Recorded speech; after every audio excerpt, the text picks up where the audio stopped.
जो चंद्रग्रहण कथा कहते कार प्रभाव पकेब अनेक परिवर्तन आसो सरकार जदि से माने नीतिहरा कार्य करतीत से दंडित हबार मान्यवर पूर्वतन मुख्यमंत्री श्रीजुक्त नवीन पट्टनायक राशि नक्षत्र को विचार करवा तेज जो शुभ समय था सरी कांग्रेस को जब विचार करवा कांग्रेस सभापति रही भक्त चरण दास परिवर्तन हमार यथेष संभावना रही बीजेपी भाग्य बहुत भल अच्छी ग्रोथ एवं अच्छी ओडिशा कथा जो देखा बहुत भल अच्छी किंतु बीजेपी अंत कंदल बढ़ जय जगन्नाथ आम जदि देखा तेरे जो चंद्रग्रहण कथा कहते फाल्गुन शुक्ल पक्ष पूर्णिमा अर्थात 3/3/2026 मसीहा मंगलवार अनुष्ठित हम यही चंद्रग्रहण दिन 3:20 रु आरंभ होगी संध्या 6:47 यार समाप्ति घटव यदि पूरा विचार करवा तेरे ये जेहेतु ग्रहोदय चंद्रग्रहण साधारणतः चंद्रग्रहण 3 प्रहर अर्थात 9 घंटा पूर्व पाक निषेध होता है यह जेहेतु चंद्रोदय ग्रहोदय चंद्रग्रहण ग्रहोदय चंद्रग्रहण अर्थ हूँ चंद्रग्रहण टी सब राति लगी था सूर्य पराग दिन में लगी था एवं केतुग्रस्त होता है चंद्रग्रहण एवं सूर्य पराग राहुग्रस्त होता है किंतु एटा उभय हो दिन भी लगुच राति भी लगुच तेणु आम यहाँ केतुग्रस्त भी कही था और राहुग्रस्त भी कही था यह अन्य 100 वर्ष थे देखा दे था ये स्थिति यदि पूरा जातक चक्र को भारतर विचार करवा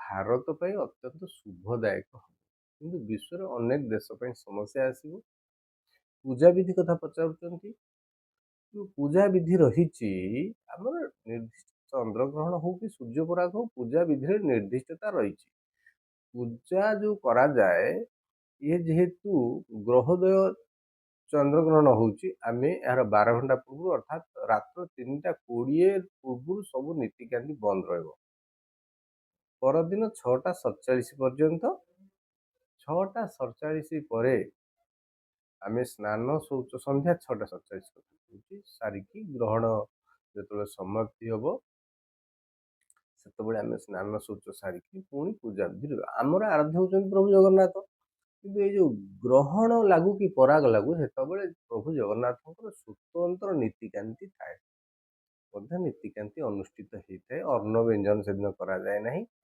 किंतु खई करा भोग हुए बहुत प्रकार सब नीतिकांति रही चंद्रग्रहण लगिले ग्रहणी स्नान हुए अन्य गुड़ाक विधि विधान रहे एवं से दिन मंडप को दोल गोविंद विजे करती करेंगे चंद्रग्रहण कौन एते प्रभाव रहा पूजा विधि तार किसी कुप्रभाव या जमी हूँ ठीक ठाक भाव चलो आम स्नान शौच सारिक देवनीति सन्धार आम कर बहुत बड़ चंद्रग्रहण गोटे यार गोटे बड़ प्रभाव पड़ो हाँ देखो चंद्रग्रहण 7 दिन पूर्व प्रभाव अलरेडी पड़ा आरंभ हो जाए आपड़ जदि देखुं पूरा विश्व युद्धर विभीषिका एवं आप देखा पाऊँ किंतु भारतर जो डिग्री रे आमर भारत रही से डिग्री पे कौन कुप्रभाव नहीं भारत पर शुभ समय रही एवं ये जो रही चंद्रग्रहण देखिए ये चंद्रग्रहण पर रंकी राजा हो अननोन पर्सन भी बड़ बड़ पोजिशन को जीवार यथेष संभावना रही राजनैतिक क्षेत्र में बड़ बड़ क्षेत्र में माने जीरो हिरो हबार यथेष संभावना रही आप देखा पाइबे आप जहाँ एक्सपेक्ट कर से लोक राजनीतिक क्षेत्र में उद्यमान हे राशि उपरे यार प्रभाव पड़िबो और को माने चंद्रग्रहण को देखि पारियो जो सुजोग माने देखिले किछि असुविधा होबो देखो चंद्रग्रहण हूँ एक महाजागतिक दृश्य ताकू आम सीधा सड़क न देखिकी आम ताकू भिन्न भाव देखाटा अत्यंत शुभ हम जदि विचार करवा तेरे राशि आम विचार करवा ତେବେ ମେଷ ରାଶି, ମିଥୁନ ରାଶି, ସିଂହ ରାଶି, ତୁଳା ରାଶି, ବିଛା ରାଶି, ଧନୁ ରାଶି, କୁମ୍ଭ ରାଶି ଏବଂ ମୀନ ରାଶି, ଏହି ରାଶିମାନେ ଯଦି ଚନ୍ଦ୍ର ଗ୍ରହଣକୁ ଡାଇରେକ୍ଟ ନ ଦେଖିକି ଇନଡାଇରେକ୍ଟ ଦେଖନ୍ତି ତାଙ୍କ ପାଇଁ ଶୁଭ ହେବ। ଏବଂ କୁମ୍ଭ ରାଶି ଏବଂ ମୀନ ରାଶି ପାଇଁ ମଧ୍ୟ ଟିକେ ଅଧିକ ଶୁଭ ହେବ। ସେଭଳି ଭାବେ ଦେଖିବା ଯଦି କର୍କଟ ରାଶି ଏବଂ ମକର ରାଶି ବ୍ୟକ୍ତି ବିଶେଷଙ୍କ ପାଇଁ ଯଦି ଦର୍ଶନ କରନ୍ତି ତାଙ୍କ ପାଇଁ ଏତେଟା ଶୁଭ ହେବ ନାହିଁ, ସତର୍କ ରହିବା ପାଇଁ ପଡ଼ିବ। କର୍କଟ ରାଶି ଆଉ ମକର ରାଶି ଏବଂ ପୁରା ରାଶି ନକ୍ଷତ୍ରକୁ ଯଦି ବିଚାର କରିବା ସେଥିରେ ମଧ୍ୟ ନକ୍ଷତ୍ରିକ ହିସାବ ମଧ୍ୟ ଗୋଟେ ରହିଛି। ତେଣୁ ସେ ନାକ୍ଷତ୍ରିକ ହିସାବକୁ ବିଚାର କରିବା ପାଇଁ ପଡ଼ିବ। ନିଜର ଜନ୍ମ ନକ୍ଷତ୍ରର ଚନ୍ଦ୍ର ଶୁଦ୍ଧି ଅଛି କି ନାହିଁ, ତାରା ଶୁଦ୍ଧି ଅଛି କି ନାହିଁ, ଯଦି ଅଛି ତେବେ ଚନ୍ଦ୍ରଗ୍ରହଣରେ ତାଙ୍କ ପାଇଁ ଶୁଭ। କିନ୍ତୁ ଯଦି ଦେଖିବା ପୁରା ରାଜନୈତିକ କ୍ଷେତ୍ରକୁ ବିଚାର କରିବା, ଯେମିତିକି ମୁଁ ଆପଣଙ୍କୁ କହିଲି ରଙ୍କି ମଧ୍ୟ ରାଜା ହେବାର ଯଥେଷ୍ଟ ସମ୍ଭାବନା ରହିଛି। ରଙ୍କି ମାନେ ଅତି ଦରିଦ୍ରରୁ ଦରିଦ୍ର ଲୋକ, ଯେଉଁ ଲୋକକୁ କେହି ଜାଣିନାହାନ୍ତି, ହଠାତ୍ ଦେଖିବେ ତାର ଭାଗ୍ୟର ପରିବର୍ତ୍ତନ ହେବ। କିଛି ଅଛି କି ଏଇ ରାଶି? ଆଉ ଯୋଉମାନେ ରାଜା, ଯୋଉମାନେ ଅତ୍ୟନ୍ତ ଉଚ୍ଚ ପୋଜିସନରେ ପୂର୍ବରୁ ଅଛନ୍ତି, ଧନୀ ଛେଳି ଅଛନ୍ତି, ତାଙ୍କ ଉପରେ ତ ଶୁଭ ପ୍ରଭାବ ପଡ଼ିବ, କିଛିଟା ଅଶୁଭ ପ୍ରଭାବ ମଧ୍ୟ ପଡ଼ିବାର ସମ୍ଭାବନା ରହିଛି। ଯଦି ସେମାନେ ନୀତିହରା କାର୍ଯ୍ୟ କରିଥାନ୍ତି ଅତୀତରେ, ସେଥିପାଇଁ ଦଣ୍ଡିତ ହେବାର ଯଥେଷ୍ଟ, ଏଇ ଯେଉଁ ସମୟ ଆସୁଛି ଦଣ୍ଡିତ ହେବାର 3 ମାସ ମଧ୍ୟରେ ଦଣ୍ଡିତ ହେବାର ଯଥେଷ୍ଟ ସମ୍ଭାବନା ଅଛି। ଏବଂ ଏହା ମଧ୍ୟ ସରକାରରେ ପ୍ରଭାବ ପକାଇବ, ଅନେକ ପରିବର୍ତ୍ତନ ଆସିବ ସରକାରରେ ସ୍ଥିତିରେ ଅନେକ ଜିନିଷର ପରିବର୍ତ୍ତନ ଆସିବ। ଯେହେତୁ ବର୍ତ୍ତମାନ ଆଗକୁ ଗୋଟେ ରାଜ୍ୟସଭା ନିର୍ବାଚନ ରହିଛି, ଆଉ ତାକୁ ନେଇକି ଓଡ଼ିଶା ରାଜନୀତିରେ ଗୋଟେ ହଟଚଞ୍ଚଳ, ବିଜେଡି ଦିଟା ମାନେ ଡିକ୍ଲେୟାର କରିସାରିଲେଣି, ଗୋଟାକୁ ମଧ୍ୟ କଂଗ୍ରେସ ବିଜେଡି ଏକାଠି ମିଳିତ ଭାବରେ ଇଏ କରୁଛନ୍ତି, ବିଜେପିର ବାକି ଅଛି। ତେଣୁ କରିକି ରାଜନୀତି, ଏଇ ଯୋଉ ଏ ରାଜନୀତି ଉପରେ କିଛି ପ୍ରଭାବ ପଡ଼ିବ ରାଜ୍ୟସଭାକୁ ନେଇ? ନିଶ୍ଚୟ ପ୍ରଭାବ ପଡ଼ିବ। ଯେଉଁ ବିଜେଡି ଡିକ୍ଲାରେସନ କରିଛି, ବିଜେପି ତା ଉପରେ ଷ୍ଟ୍ରିକ୍ଟ ରହିବନି। ବିଜେପି ମଧ୍ୟ ଦେଖିବେ ରଣନୀତି ତିଆରି କରିବ, ନିଶ୍ଚୟ ଭିନ୍ନ ରଣନୀତି ତିଆରି କରିବ। ବିଜେପି ଦେଖିବେ 3ଟି କ୍ୟାଣ୍ଡିଡେଟ୍ ଡିକ୍ଲାରେସନ କରିବ, ଯାହା ଅତ୍ୟନ୍ତ ସମ୍ବେଦନଶୀଳ ହେବ। ଓଡ଼ିଶାରୁ କିନ୍ତୁ ଚତୁର୍ଥ ସିଟ୍ରେ ଯିଏ ଯିବେ, ଓଡ଼ିଶାର ଜଣେ ପ୍ରତିଷ୍ଠିତ ବ୍ୟକ୍ତି ନିଶ୍ଚୟ ଯିବେ।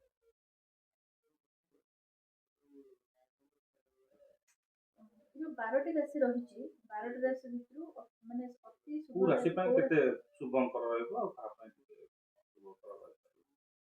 ତାପରେ କିଛି କୋଉ ରାଶିର ଭାଗ୍ୟ ଆପଣ ଯୋଉ ପରିବର୍ତ୍ତନ କହିଲେ ହଉଛି କି? ଭାଗ୍ୟ ଉଦୟ ଯୋଉ ହବ, ପ୍ରକୃତରେ ସେଥିପାଇଁ ମୁଁ ଯେଉଁ ରାଶି ଗୁଡ଼ାକ କହିଲି, ଯେଉଁମାନଙ୍କର ଚନ୍ଦ୍ର ଶୁଭ ଅଛି, ଯେମିତି ମୁଁ ଆପଣଙ୍କୁ କହିଲି ମେଷ ରାଶି, ମିଥୁନ ରାଶି, ସିଂହ ରାଶି, ତୁଳା ରାଶି, ବିଛା ରାଶି, ଧନୁ ରାଶି, କୁମ୍ଭ ରାଶି ଏବଂ ମୀନ ରାଶି, ଏଇ ଯେଉଁ ରାଶି ହେଲା, 2ଟା ରାଶିକି ଛାଡ଼ିଲେ ପ୍ରାୟ ସବୁ ରାଶିର ଶୁଭ ଅଛି। କିନ୍ତୁ ସେମାନଙ୍କର ଜନ୍ମ ସମୟର ମହାଦଶା, ଅନ୍ତର୍ଦଶା, ପ୍ରତ୍ୟନ୍ତର୍ଦଶା ଏବଂ ସେମାନଙ୍କର ଶୁଭ ଗୋଚର ଫଳ ହିଁ ତାଙ୍କୁ ସ୍ପଷ୍ଟ କରିପାରିବ ଏହାର ପ୍ରଭାବ। ଯଦି ସେମାନଙ୍କର ବଳବାନ ରହିଛି ତେବେ ସେ ବହୁତ ସଫଳତା ଲାଭ କରିବେ। ଚନ୍ଦ୍ରଗ୍ରହଣ ପାଇଁ କେମିତି କଣ ସଜାଗ ରହିବ?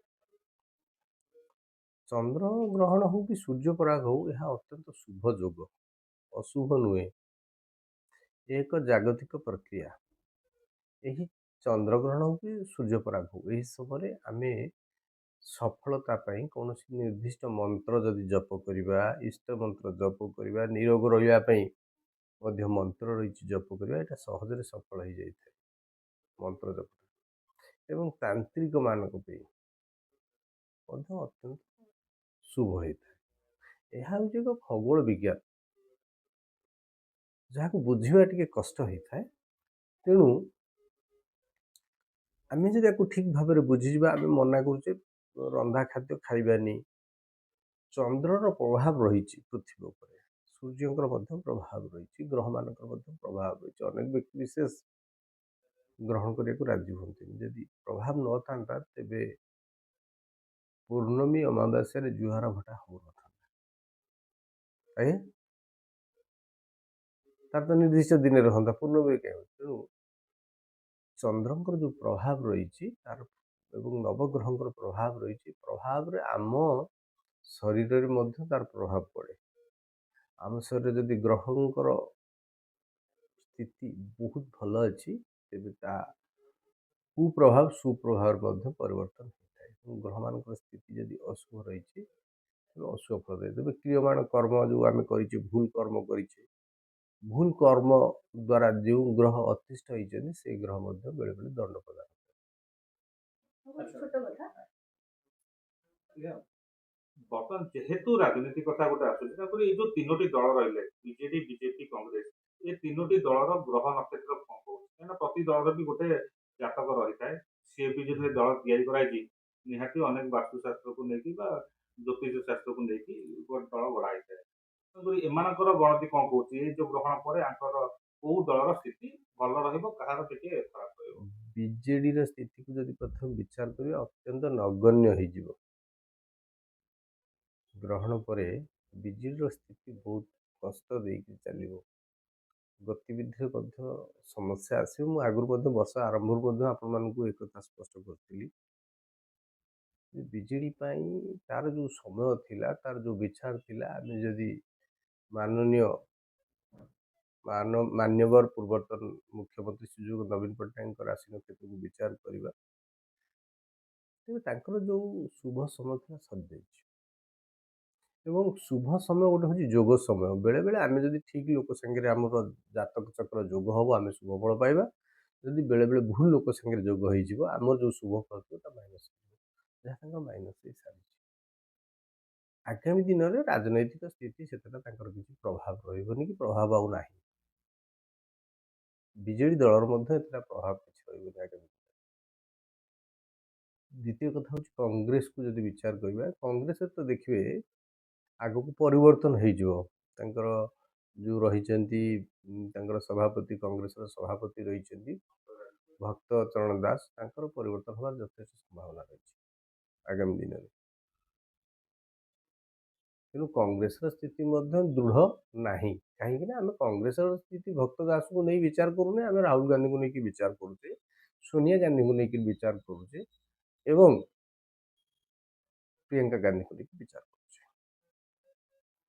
ପ୍ରିୟଙ୍କା ଗାନ୍ଧୀ ଯଦି ଦଳର ମଙ୍ଗ ଧରନ୍ତି, ତେବେ କିଛିଟା ପରିବର୍ତ୍ତନ ହେବାର, ତାଙ୍କର ଯେଉଁ ରାଶି ନକ୍ଷତ୍ର ଯେଉଁ ସ୍ଥିତି ରହିଛି, କିଛିଟା ପରିବର୍ତ୍ତନ ହେବାର ଚାନ୍ସେସ୍ ରହିଛି। ନଚେତ୍ ରାହୁଲ ଗାନ୍ଧୀ ହୁଅନ୍ତୁ କି ସୋନିଆ ଗାନ୍ଧୀ ହୁଅନ୍ତୁ, ସେମାନଙ୍କ ପାଇଁ ଶୁଭଙ୍କର ନାହିଁ ହିଁ ରାଜନୈତିକ କ୍ୟାରିୟର ଆଗାମୀ ଦିନରେ। ସେଇଭଳି ଭାବରେ ନରେନ୍ଦ୍ର ମୋଦିଙ୍କୁ ଯଦି ଦେଖିବା, ଦୁଇ ଜଣଙ୍କର ବିଛା ରାଶି, ନରେନ୍ଦ୍ର ମୋଦିଙ୍କର ବିଛା ରାଶି, ରାହୁଲ ଗାନ୍ଧୀଙ୍କର ମଧ୍ୟ ବିଛା ରାଶି। କିନ୍ତୁ ପୁରା ରାଜନୈତିକ ସ୍ଥିତିକୁ ଯଦି ବିଚାର କରିବା, ତେବେ ଯେଉଁ ରାଶି ନକ୍ଷତ୍ର ରହିଛି ସମ୍ପୂର୍ଣ୍ଣ ସେମାନଙ୍କର ସ୍ଥିର ତ ଥିଲେ ମଧ୍ୟ ସେମାନଙ୍କର ଭାଗ୍ୟ ଭିନ୍ନ ଭିନ୍ନ ରହିଛି।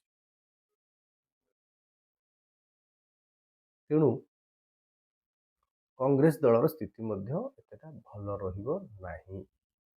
ଏବଂ ଯଦି ଦେଖିବା ଆମେ ବିଜେପିର ଭାଗ୍ୟ ବହୁତ ଭଲ ଅଛି, ଗ୍ରୋଥ୍ ଏବେ ଅଛି। ଓଡ଼ିଶା କଥା ଯଦି ଦେଖିବା ବହୁତ ଭଲ ଅଛି ଏବଂ କିନ୍ତୁ ବିଜେପିର ଅନ୍ତକନ୍ଦଳ ବଢ଼ିବ, ଏଇଟାକୁ ଏଡ଼ାଇ ଦିଆଯାଇନଥାଏ।